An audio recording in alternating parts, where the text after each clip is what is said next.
Good morning. This is Karen with NewClevelandRadio.net, and it is time for K-YAKS with Ken Ludmer. And today, Ken, I know you'll be doing some talking, but it's not just all about you today. No, I'm lucky I get a word in today. So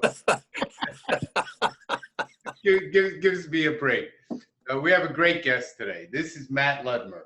And Matt Ludmer will tell you all about Matt Ludmer and his journey. But the catchphrase that he goes by, which I really, when he told me the first time, I cracked up. He calls himself a Jew-boo, and a Jewish Buddhist. So you might think they're dissimilar, but quite the opposite is true. So Matt has got a wealth alignment center where he does all kinds of good things, and hopefully he'll explain it to you today. So I'd like to introduce my guest today, which is Matt Ludmer. Thank you, Ken. I appreciate that introduction. I don't know whether to go to the Jewish side or go to the wealth management side. If it's my story that you asked for right off the bat, yeah, I have both those sides of me. In fact, this place that I'm sitting in right now, it's a few thousand square feet right on the Hudson River, and it's called the Align Center.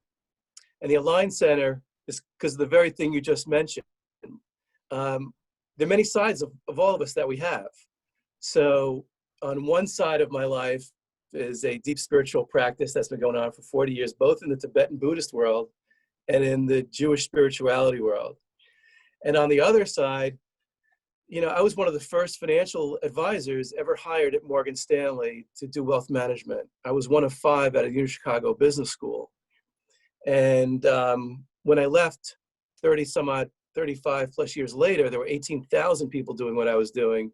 I was a director of the firm, and I was scratching my head thinking, wealth management, these guys aren't doing wealth management. I mean, the wealthiest people I were meeting were my meditation friends in the Jewish spirituality world, and I was seeing real misery in the wealth world, where I was handling people with large amounts of money. So for me, it was like, how do I align all this? How do you put all this together? And then I realized I'm not the only one who's asking that question. There are a lot of people that are asking that question. So I realized the first thing I needed to do was build a physical location that represented the philosophy of how do you align things. And, you know, the word holistic is thrown around a lot, and many people kind of associate it with just being green, but it actually is much more than that. And there's a whole philosophy behind how you integrate. It's called integral theory. And I'm a student of that and spent many years studying it. Anyway, I brought these two sides together, created a center. A few thousand people have now gone through the center. And at the core of it, it's realizing that wealth, well, it's really growth, right? I mean, growing your money, okay, you can call that wealth. But growing your spirituality is also wealth. And growing your sense of community is a form of wealth. And growing your learning every day is a form of wealth. So these 4 different wealths are at the core of what the center was built on. And it kind of, you know, I say, well, what is the Align Center? Well, I needed to align my life. I was telling Ken yesterday, I went to my 50th birthday party, and I had friends from Wall Street. I had friends from the Buddhist world, from the Jewish world, from the social activist people, the professors that I knew. You know, I brought them together for my birthday, and I realized none of them knew each other. They segmented themselves into their own little worlds. And, you know, it's comfortable, but it's not complete. So it's a very challenging space to live in the middle of all that. You know, I say it's my center here, but everyone's got a center. And the question is, like, how are you building your center? You know, what are you ignoring? What could you include? So what we're doing here is we have an institute at night that teaches these 4 different dimensions of growth. Some of the best teachers, you know, that I could think of. And I could tell you about them, but I don't want to name drop. But there's some great people. And basically what we're just trying to do is we're all growth junkies. We're just trying to grow in financial abundance, in, you know, spirituality, in community, and you know, not just being ethnocentric, but being world-centric. and, you know, learning from each other. Because I have a center, but everybody's a center. You're a center, Karen, you're a center, Ken, you're a center. You know, I just happen to build one. And so there's a constellation of people that come together, and they're all open-hearted, they're all open-minded, and they're all curious, like, what are you doing? I remember at Morgan Stanley, when I told people I was going to do this, they're like, what are you doing? A wealth center where you're going to meditate and do mentoring and how does that make us money? Yeah, you're making part of it nonprofit. Are you crazy? Are you going to go walking up and down the street on 6th Avenue with a bell and a placard in front? Like, you know, they didn't know what to make me. But basically, I went from being a traditional guy, learning traditional stuff, to a modern guy, which is, you know, worried about success and building and doing all the things one has to do to build a healthy ego, to then being postmodern, where your heart opens and you realize being a winner is not going to make, no one's going to be applauding you at the end of the day. You'll die with a lot of money or with whatever you think you're accomplishing, but so what? And that goodness that comes online at a certain point has to combine with all those other things. And that progression of development is what we teach here at the center. So getting back to your original, I just wanted to set the full plate of that and just say my path's been pretty simple in the sense that I've just done each one of those paths to the maximum. And then at a certain point I said, wait a minute, I'm hanging out with Tibetan Buddhist masters. I'm studying with some of the best, you know, minds on Wall Street about like how they're going to invest. I'm looking at cultural intelligence and how do we as a nation come together, and what is, you know, what's going on in the race world. And then there's so much more to learn. So so there's paths in each one of these. And for me, you know, it's just like a passion. You know, I just can't, it's like Richard Dreyfuss in that movie where he's building a big mountain of mud in his living room. You know, that one was like, there was a, forgot the name of the movie, but it ended up being like, he was getting calls from some other universe and he had no choice but to do this.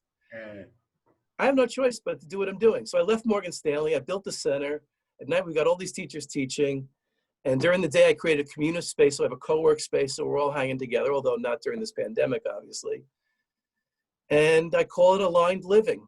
And this is the Aligned Center. And, you know, I'm just looking for company on the way. Matt, when you started out the story with saying that you were one of the first 5 at Morgan Stanley to run this thing, and you'd said that you just come out of school in Chicago.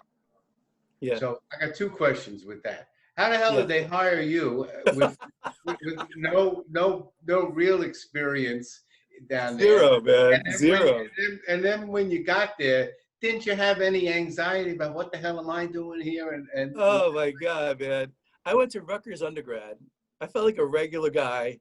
I studied a little philosophy and economics, and then I went and you know, I gave a progression earlier of like my development, but there was a modernist, achievement-oriented side of me that was really heavy in my early 20s and late teens. I was going to achieve. I was going to make it happen. I had a mission to help my folks financially and be there and, you know, kind of make sure that I was a resource to the family.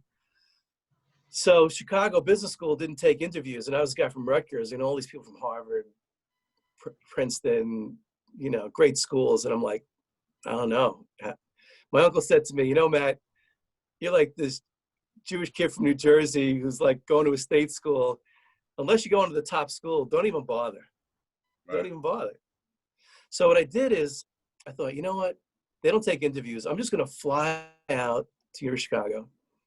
And I'm going to go up to the dean's office. I'm going to sit outside his office till he lets me in the school. And so I flew out to Chicago. I'd never been there before. I went to Midway, which, you know, as anybody can tell you, Chicago is a cold freaking place. Oh, and windy. Freezing, windy city. I get there. I don't even know I have no idea where I'm going. I'm like, what am I, 22? I like asked where the dean's office is.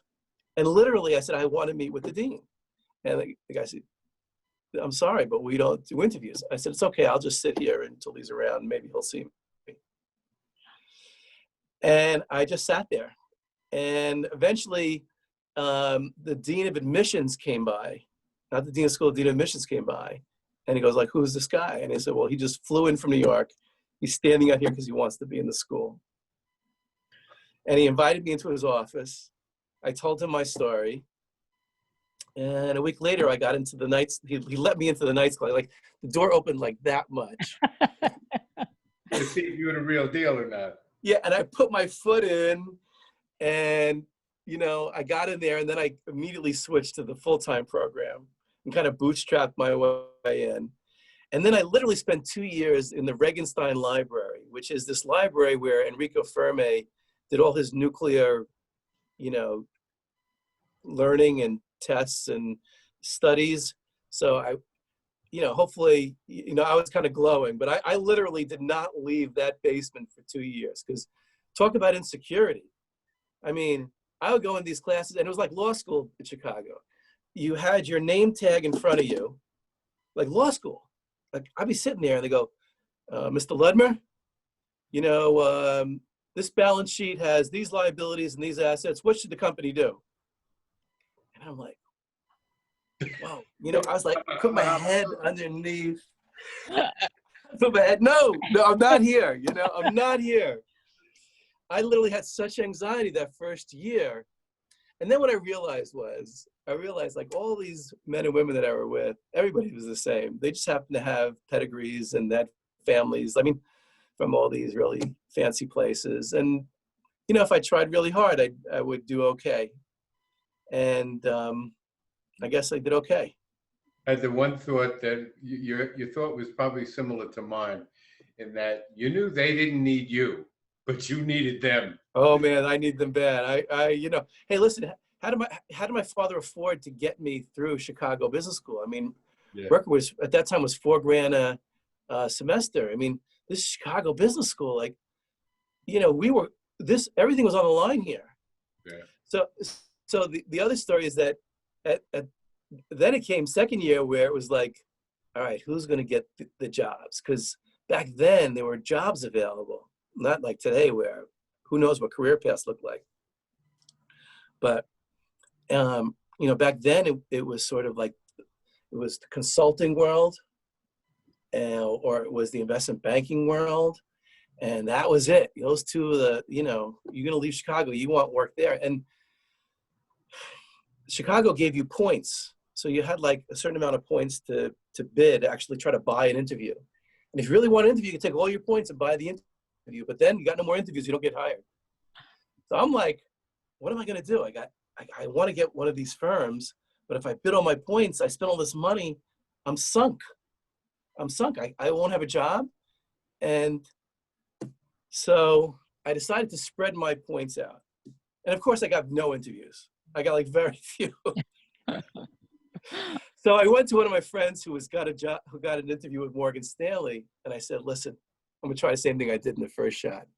I said, here's my resume. Tell the guys at Morgan Stanley, and it was guys back then, now it would be guys and women, that I'm coming at lunchtime and I'm gonna sneak into the interview center at the risk of losing my education here and my degree, because that's how much I want this interview. Just tell them I'm coming. So lunchtime came, I put on my raincoat, put my head down. There's the interview center, and I just, boom, snuck right in. Guys were sitting down there for lunch. I opened the door, and they were all sitting, you know, it wasn't like one person interviewing. You sit in front of a panel of people. And I closed the door and said, gentlemen, excuse me, but you're going to want to interview me because I really want this job. And Security. yeah, security. We have a nut here. Mental health, University of Chicago. Could we please have the ambulance come? We got a guy in a raincoat here. Yeah. Yeah.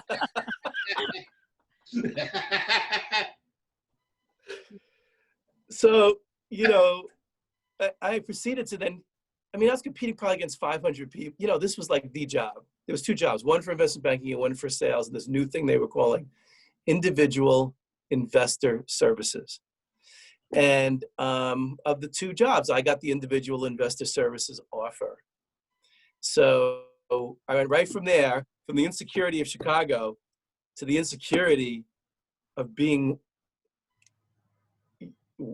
moved into a world that I had absolutely no idea about, even with Chicago background. They don't prepare you for what you were going to see. It's 1980s, Bonfire of the Vanities, Wall Street. Mm. And I've got the first job as an investment advisor on the trading floor of like one of the greatest firms in the United States. Matt, I have a question for you. You Yeah. talked about how insecure you were, but Right. yet you had some security of doing what you did. Yeah. So was that part of your upbringing, or was that just Well, Karen, that is really good question. And I have to give 100% of the credit to my dad. 100%. Because my dad sold staples and nails up and down the Jersey Turnpike. And one year when I was like 12 or 13, he met a man who repaired church pews. But what this man related to my dad was about this magazine called Success Unlimited. And in Success Unlimited were people like Norman Vincent Peale, The Power of Positive Thinking, Dale Carnegie, How to Win Friends and Influence People, Napoleon Hill, Think and Grow Rich. So at like a really young age, my dad and I would look through this magazine, we'd watch from the Marble Collegiate Church in New York City, Norman Vincent Peale talk about the power of positive thinking. I would be studying the Magic of Thinking Big by Maxwell Maltz or Psycho-Cybernetics. I mean, I was like not a normal kid, you know, because I wanted to be a basketball player. That was my thing. I was going to be, you know, I grew up in Teaneck, and Teaneck, we had the greatest mix of people in the world. I was the only white guy on my basketball team for a number of years. But I was a starting point guard in a very large high school. And there was a lot of competition. And, you know, competition, a lot of people are afraid of competition, but, you know, if you ever play tennis with somebody and they don't compete against you, it kind of is really bad. It's not fun. So even though competition has a bad rap, it also hones your skills and makes you stronger. So I welcomed, even though I feared competition at the same time. And I think I owe it all to these books, because I was reading things that, I mean, how many people read these books at 13? Right. In fact, my daughter called me up last week. She's a psychologist. I have 3 daughters. And my middle daughter is the psychologist right now for Hampshire College. To the extent there is a college, you know, they're all off campus, but she's the psychologist now. That's what she's doing. And she said, Dad, can you send me your motivation box? Or can you send me some of the things from it? And when I was a kid, I had like this tin box. And in this box, as I would read all these different magazines or listen to Norman Vincent Peale, I would write down these mottos, which essentially now I realize are mantras. And mantras in Tibetan mean mind protection. You know, to protect your mind, you say a mantra. That's the real purpose of it. It's like to keep you focused. And I had no idea I was doing this, but I had these cards that I wrote, and I had them in my tin box, and I would stick them on the walls. Before a basketball game, I'd just sit in my room and look at all these, like, you know, what the mind can conceive, it can achieve. You know, I'm like, look at these things. So it gave me sort of, you know, a support that I wouldn't have had. And I realized, and it pains me that how difficult, you know, most people, you know, their childhood was, because they weren't able to get, you know, the lucky star to get that learning. Yeah. So they had to learn it firsthand. They had to learn it in the streets. They had to learn it by getting damaged and getting harmed, and, you know, through picking. And for me, it was a little bit of that, because, you know, it wasn't like things were spoon-fed to me, but I didn't nearly have it hard as some other people did. And it was because I had the education. You know, I had the education early about how to manage. In fact, learning how my mind was able to succeed led me to like going, wait. Getting goals, that's really nice. You know, a monkey can get, can get a banana, whatever. The goals are good. But what more can the mind do if the mind can achieve goals? And that really what led me on my spiritual path. So it really was from my dad and the whole success orientation and study and all that, that led me to wondering, it's not a pony trick. You know, there's something more going on here. Mm. And it led me to like a whole nother world. Yeah. And so you really feel that Chicago was really the turning point. You got, Well, I mean, certainly materially, if it wasn't for the Chicago, educational balance to go with the goals that you always had, and you just put them together when you went to Morgan Stanley. yeah, Morgan Stanley was another huge, I mean, each step was ridiculous. I remember going to my first meeting at Morgan Stanley where I had to present to a client. And it was a mock thing. They did a year of mock training on me. So like, they had never done training for an advisor before. There was no products. There was no like, oh, here's a mutual fund and go sell it. No, there was nothing there. It was like, you have your mind. Here's the entire United States. Go meet some wealthy people and convince them to invest it with you. And I'm like, I don't even know what an investment is. So I went to I remember this. I'm sitting with 5 other people. We were 5 guinea pigs. I remember walking into the meeting. One guy was this really successful IBM salesman, right? And there were 2 women who were fantastic. And there was one guy from the, I guess from the West Coast, like Seattle, Oregon area. But they were all very successful types. And I remember coming in, they said, okay, present your first investment idea. And I took out 3x5 cards. And I'm actually like reading, I had no idea what I was doing, And everyone was kind of like being very kind to me, realizing I hadn't a clue what was going on. And they were very kind. So they didn't humiliate me, but it was humiliating to have 3x5 cards when you're sitting in like the best firm at the time when stock market is skyrocketing, and you're in these Greenwich with these Greenwich people, and they're all wealthy as can be, and and so I was thinking like I'm done. I'm living in New Jersey. I'm busing into work. I barely know how to wear a suit. My brother had to take me out, so I like at least looked somewhat like I knew what I was doing. That's a whole nother story. I thought I was a total failure. 9 months later, right? It's amazing how when you're climbing up a wall of learning, the first look up that wall seems impossible. But if you stay with it, you'll eventually, if you stay with it. So I stayed with it. And after 9 months here, I was the highest producing first year person there. And so each step was just that same, like, no way, okay, no way, okay, no way, okay.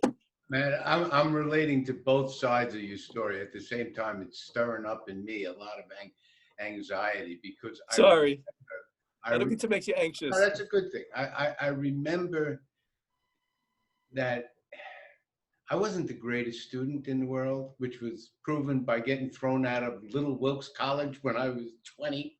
Right. After 2 years, they said, don't bother coming back, Mm. and wound up working in a factory. The idea was that when I got drafted during Vietnam, I was lucky enough to get sent to Europe and got trained as a psychiatric social worker. That was the first thing that ever turned my life around. Amazing. Came back and I got this job at Beth Israel Psychiatry, which was a master's level job, and I only had a bachelor's. So I knew I couldn't go anywhere, and I'm living in New York City, and there's Columbia University up on Morningside Heights. And that's the #1 school for social work in the country. They have all the teachers that wrote all the books. And here I am making $2 a week. I got I got the foundation giving me $1,000 a year for food because I'm so broke. Wow. And I say, I need a master's degree. And so I'm going to go to Columbia. I'm going to do a Matt Ludmer. I'm just going to go up to Columbia. And you did it before me. You're doing a Ken Ludmer. So at least I didn't put on the raincoat. I picked up the phone and I called them. And they went through the whole process. Who are you? Blah, blah, blah, blah, blah. And finally, they agreed to give me an interview. And I go up to this interview, and here is Columbia. I'm already, crawling on the grass because I'm looking how statuesque and grandiose these buildings are, and Homer and all the names across the low library. I'm dying up there. Like, what am I doing up here? And I get the interview, and it's this tough ass interview. This woman wants to know my academic credentials. I got a BA in psychology from Fairleigh Dickinson. I got nothing. But I had the belief in myself. And like you, I knew I needed them. They certainly did not need me. Columbia picks people from all over the world. They want black, Asian, white, women. The only thing I really qualified for was poverty. Right. Well, that's diversity. And I said to them, I need to get into the school. Here's what I did in the Army. And I brought my Army recommendation with me. And she said, oh, you did social work in the Army? Yes, I worked in prisons. And I did it. And all of a sudden, I'm now impressing this woman by my background. So they wind up giving me a full ride, free scholarship to Columbia. And here I am now sitting up in these classrooms with both sides hanging out. One is this desire to make it. And I know if I can get through this program, my life is going to change. I know it. I can feel it up there because the quality of the teaching and the quality of the people, they were head and shoulders above anything I'd ever seen before. And then there's inside me is, I can't get out of Wilkes College. Yeah. And so when I finally graduated, the world changed. Within 2 years, I'm directing a mental health center, opening up 5-unit mental health center. I went from that guy to the other guy within 2 years. Amazing, Ken. I know what you're talking about when you're down there and you got a 3x5 card. Well, and the same thing, they're asking me, well, what's your design for the inpatient unit? And what kind of program are you going to do in the outpatient clinic? Blah, blah, blah. Ken, and I think the story, the second part of those stories, is, I'm guessing for you, it's going to be the same as it was for me. Once you start moving in a direction that's more aligned with, the truth, beauty, and goodness of who you are, other people show up. So, one of the key things here at the center is mentoring and having people that are ahead of you on your path as mentors. Initially you're a mentee, right? So like as soon as I got to Morgan Stanley and a year went by, all of a sudden in my periphery, without me realizing it, people 20 years my senior were like, let me see if I can help this guy. Let me see if I can help guide him and give some wisdom and build some friendship. And I was thinking that, of course, So one of the principles in Think, Grow Rich that I learned as a young person was having a mastermind group, having a group of people that really are involved with you, that care about you, that may not even be in your field, that are ahead of you. So even though the beginning steps may have been like a trudge of getting your foot up on that first step, it seems to me like somehow or another, the world starts to show up with like 1 or 2 people that just, with 1 or 2 decisions, kind of launch you into the next phase of growth. And so I'm really huge on making one of the foundations of heartfelt community, not just being nice to the community and doing charitable acts, but actively mentoring people where, and I know I'm kind of talking the Ken language because this is what you've done for your whole career. But really actively getting intimately involved, not like, oh, I'll see you for half hour, but tracking people, calling people, checking in on them, really making a commitment, just like people had done for me. Right. And that relationship, the mentor-mentee relationship, which sounds like an institutional version, is really like this beautiful friendship. And one that, as the mentee, I invested a lot in. So if I would meet somebody when I was at Morgan Stanley, or even later in the Buddhist community or in the Jewish community that were like way ahead of me on my path, I realized, just like you said earlier, they don't need me, I need them. But I also felt like I kind of really felt supported, and I needed that support. Yeah. So these, I'll just one example. I've had the good fortune of having some great mentors. But a guy named John Lynch, who was head of Cambrex in Bayonne, it was a chemical company. I remember going in and saying, hey, talking my stuff. And he was this, 20, 30 years older than me. And he just took a liking to me. And John would always tell me jokes, and we developed this friendship. But because of his friendship, I was then introduced to companies offshore, to heads of companies, to like all these things. And John and I he would call me up and say, how you doing, kid? Because let's have breakfast. Yeah. And I'd go over here to Tarrytown and have breakfast with him. And it's very sad. He passed in his 60s, just getting a routine hip operation.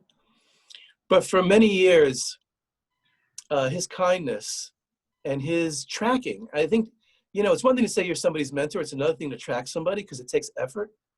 He tracked me. He didn't go ahead of me. He didn't stay behind me. He was right with me. And it was just a beautiful thing, for quite a number of years. And Ken, I'm sure you've had.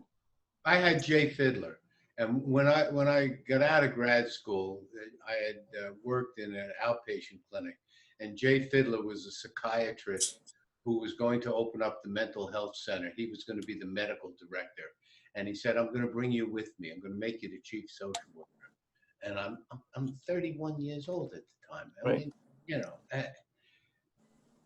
he was the director. He was the head of the American Group Psychotherapy Association.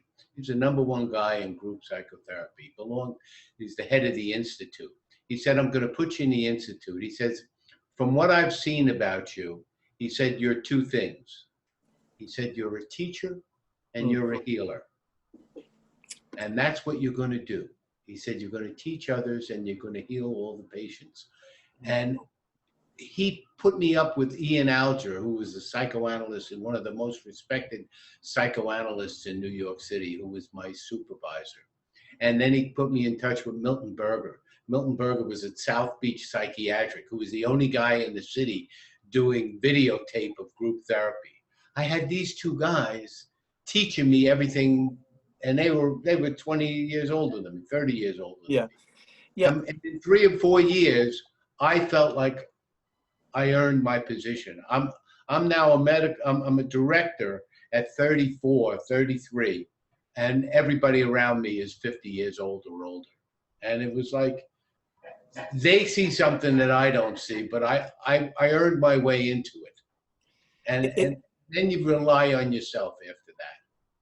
As I listen to the two of you, we have to be open to what is around us. And that's what the two of you obviously were. And that's how mentors found you and you found them.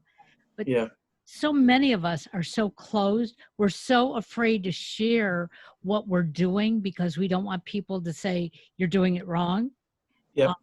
Or we don't want them to take our success and make it their success. So I got a question for you, Matt. It fundamentally, you would think that Wall Street and wealth and Buddhism are not a good fit.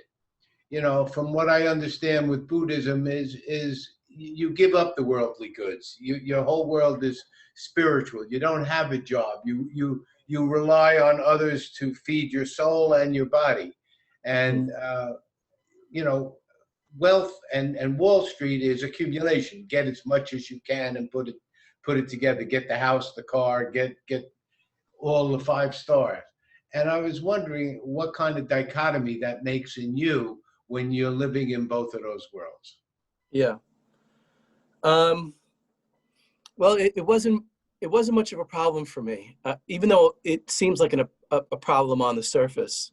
but I also want to answer Karen's, and I'll answer Karen your comment afterwards. So I'll just speak to this, Ken. I always knew that the purpose of money was not its accumulation, that the material world is there to serve the spiritual world. They work hand in hand.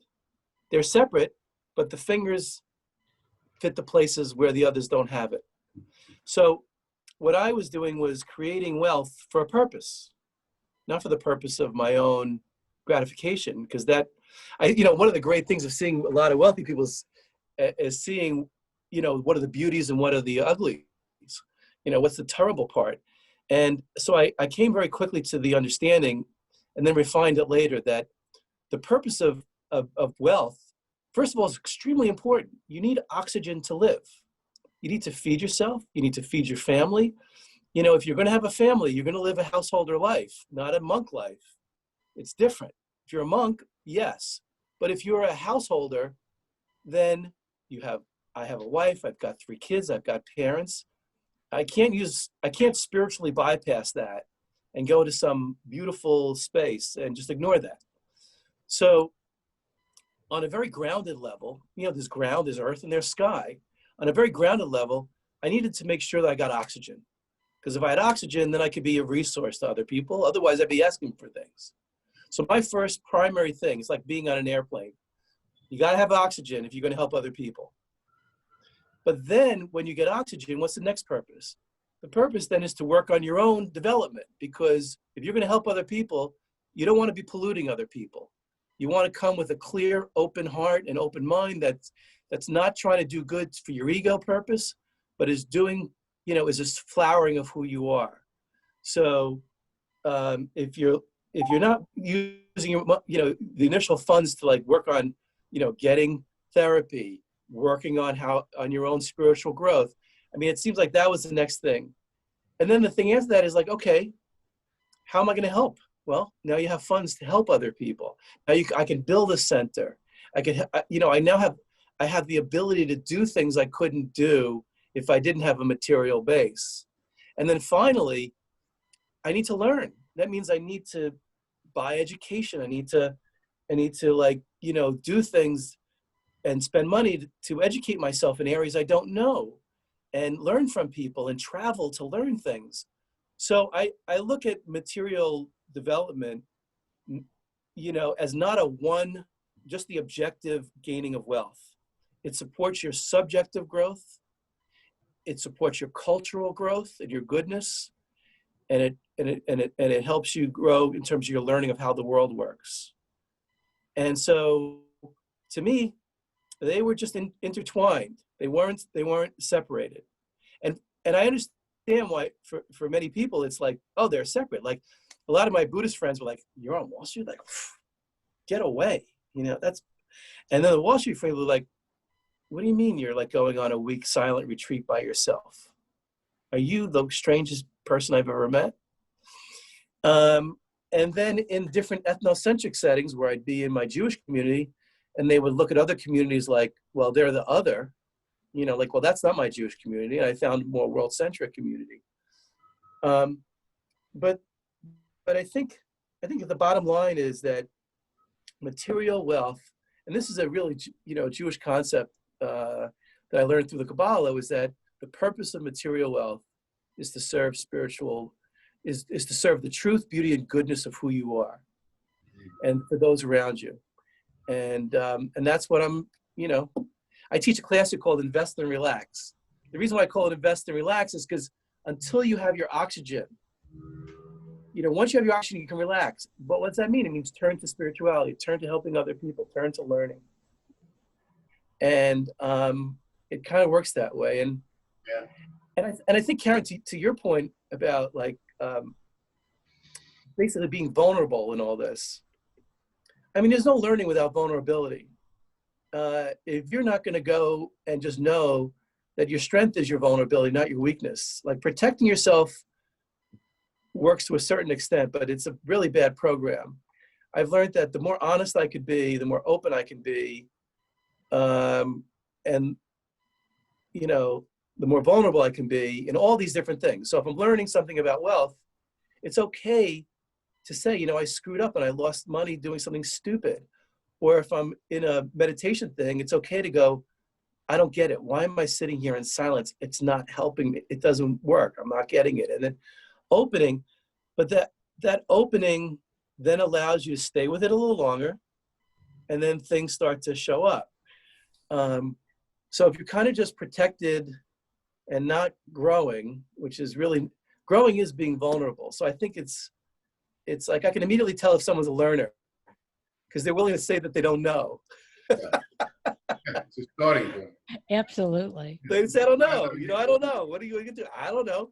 There's Little Rascals that I really love. I don't know if you like Little Rascals, but there's an episode of Little Rascals where Spanky is going down a hill on a hook and ladder truck, and Buckwheat's in the back on the hook and ladder. And then for some reason, it hooks around in front of him. And Spanky says to Buckwheat, where are you going? And Buckwheat says, I don't know, but I'm on my way.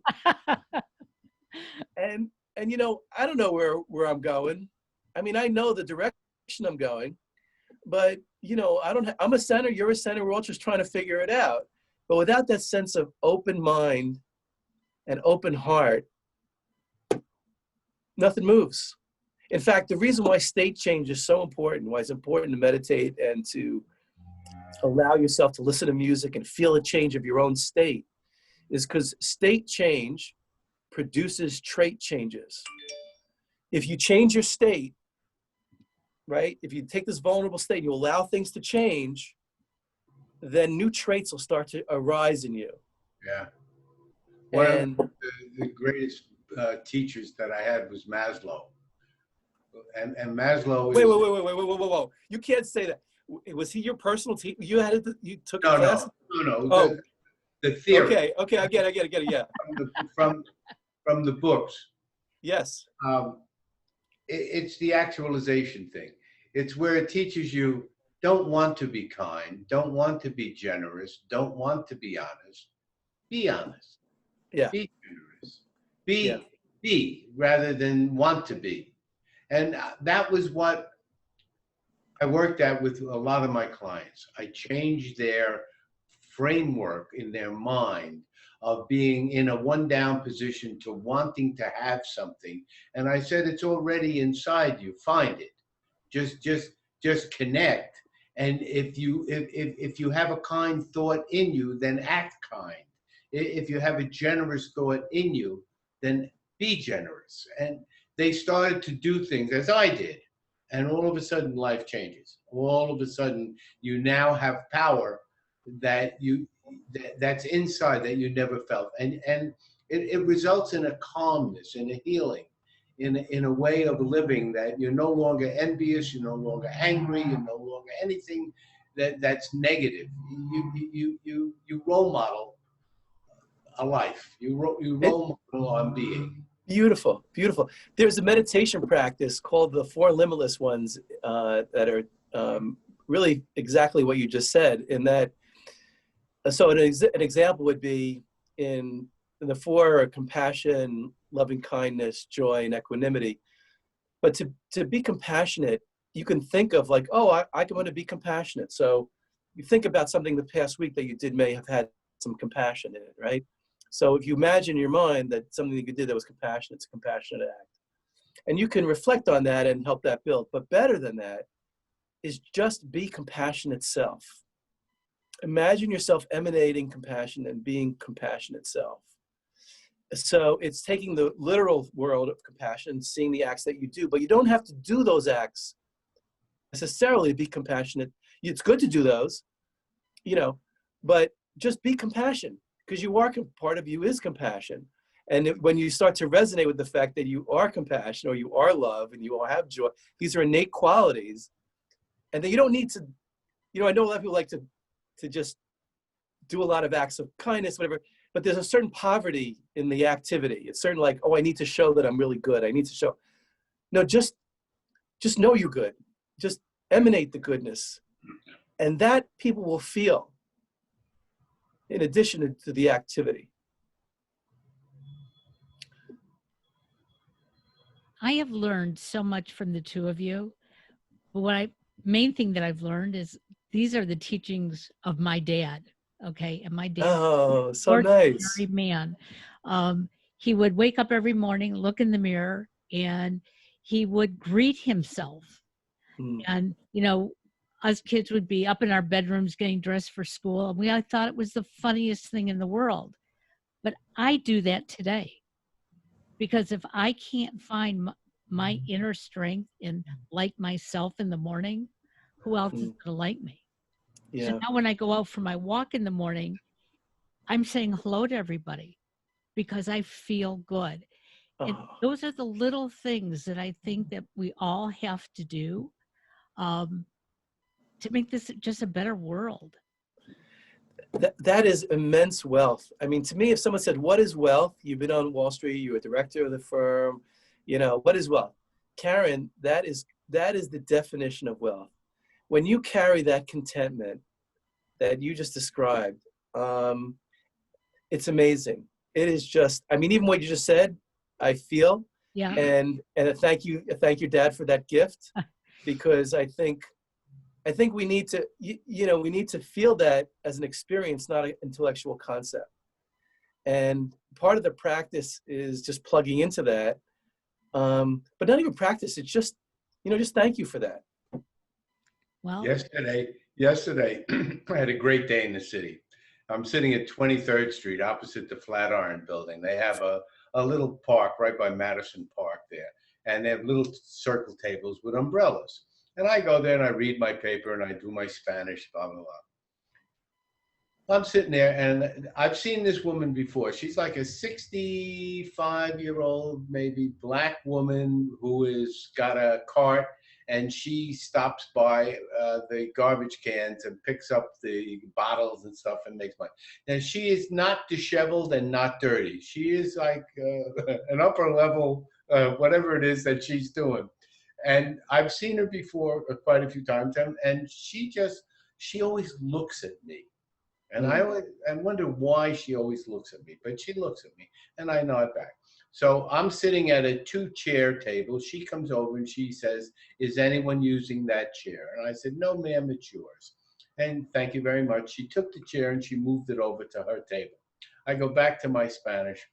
10 minutes later, she gets up out of her chair and she walks in front of me. And she puts her hands like this, comes down to me. That's great. Says, "I'm a big fan." Yeah. She thought I'm some kind, and it happens to me all the time. They think I got face, whatever. So anyway, so this woman says to me, "I'm a big fan," and I said, "Thank you, dear. I really appreciate that." And with that, she walked away. I didn't want to correct her. I didn't want to tell her she got the wrong guy. No, she actually got the right guy on that one. But it made her and my day at the same time. Ken, what is amazing to me is the exponential, unlimited level that occurs when Karen expresses what she did and you express what you did. And when you have groups of people who are coming from that space, coming together. See, to me, heartfelt community is one of the 4 tenets of this place. That's heartfelt community. When everyone resonating to that. So when you get not 1 or 2, but when you get like 10 people, and we have these events at the center, and everyone is coming from that perspective. You feel like, I mean, some cars can go 30 miles an hour, and then there's a Maserati level of a car. You have a certain level of feeling of your own contentment, but there are these infinite levels of connection and community. Why do we need community so much? Because it just makes us infinitely, it just takes that initial feeling and like mirrors it infinitely. And it just makes you feel fantastic. To me, what I've learned as I've gotten older is, yes, it's important to have a mentor. Yes, it's important to learn. But the secret sauce, I call it, at the center here is when you do it all in community. When you add that third leg to the stool, it's magic. So anything I can do in community, in Judaism, they call the 10 people a minyan, but really what they mean is just magnification of that sense of goodness outside of yourself. And during this COVID time, what I feel more than anything is like I've gotten so used to, I started the place 5 years ago. So the past year I haven't had my fix of community. And you could feel it, because I consciously work at building community. Many people are very content with having a family and that be their full community. But stepping outside the next level into your ethnic group, whatever, and I did that. I've helped in a number of, I've gone outside my family, but now it's like, let's just open to everybody, let's just open it up and see what happens. And it's joyful. So, I had a community meeting when COVID hit. I called up all the members who were closest to the place, and every week we met like this in Zoom, and we did that for like 12 weeks. And we have some surgeons, and we have got all sorts of stories, and people were just kind of venting about how COVID was affecting them, and they were being together, and like it was a miracle just to have that kind of community. And I feel bad for those who don't identify that as a goal like they do making more money. Making more community is just as important as taking care of your oxygen. And it's an action. So, every day I look at my phone list of who I need to be in touch with. Ken, you're the most beautiful person like that. You do that all the time. You're calling people randomly, checking in, see how they're doing. Right. And that, that proactivity, including the vulnerability that you talked about, Karen, that makes for a great life. That's really wealth management. So. And it's interesting because I didn't grow up in wealth as far as dollars. Neither do we. And I didn't marry into dollar signs either. But my wealth has always been, the people around me and, what I can offer to them and what they can offer to me. And I hope that COVID is really, truly bringing us all closer together so that, we can grow in this way. We don't have to measure our bank accounts to identify if we're good people. Totally. Yeah, I'm hoping that the community that they say that certain concepts are psychoactive, meaning as soon as you learn them, they become more firm in your mind and in your life. And to me, community is a psychoactive notion that once you identify it as a goal and you commit to it,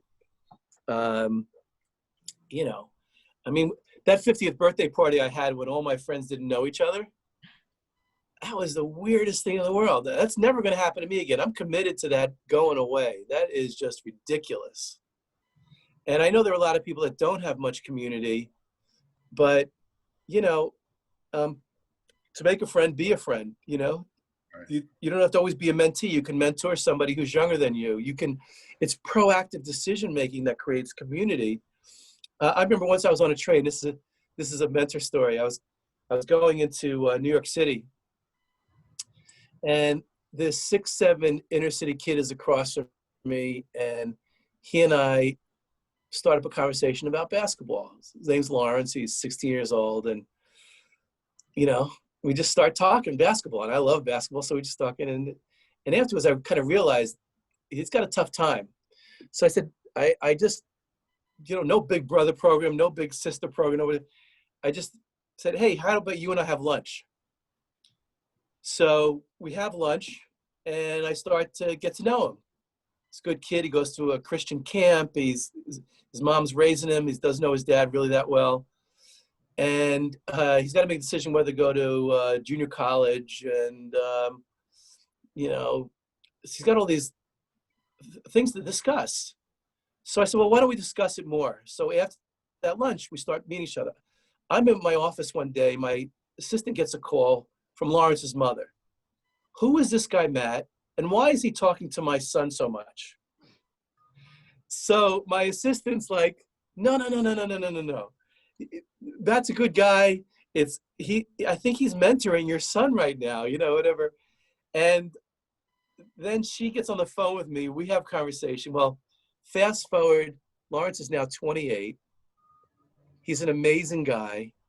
He ended up, we sort of together walked through forgetting 2-year college, going to Baruch College, explaining to him that going to 2-year college is basically a sentence for minimum wage the rest of his life. He now lives in his own in Harlem and he's now got a girlfriend. He's got a great job, and we're great friends. That was like vulnerable proactivity. I needed community. It was right there. There was no program, no bell rang. There's a saying on Wall Street, a bell doesn't ring when it's time to invest. You know, no bell's going to go up saying, oh, this is a good thing for me to do. And so for people who don't think there's opportunity to like create community, it's screaming for you. It's screaming for you all around. And I hear those screams. It kind of makes me sad because there's just so much need for people who want to connect.